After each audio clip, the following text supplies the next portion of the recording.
মার্কিন ইসরায়েলি আগ্রাসনের বিরুদ্ধে যুদ্ধ চলাকালে চূড়ান্ত ফল না পাওয়া পর্যন্ত কোনো যুদ্ধবিরতিতে রাজি হবে না বলে জানিয়েছে সাবেক ইসলামী বিপ্লবী গার্ড বাহিনী প্রধান মোহসিন রেজাই।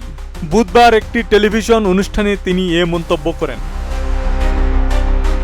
রেজাই বলেন, আঞ্চলিক যুদ্ধ এড়াতে মানবিক বিবেচনায় ইরান এতদিন ধৈর্য দেখিয়েছে, কিন্তু এখন সেই ধৈর্যের সীমা শেষ হয়েছে।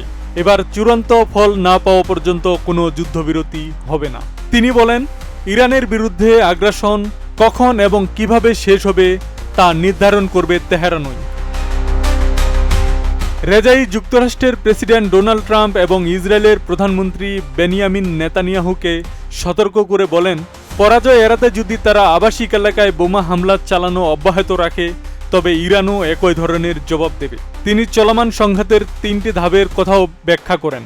তার মতে, প্রথম ধাপে 3 দিনের মধ্যে ইরানের সরকার পতনের পরিকল্পনা ছিল।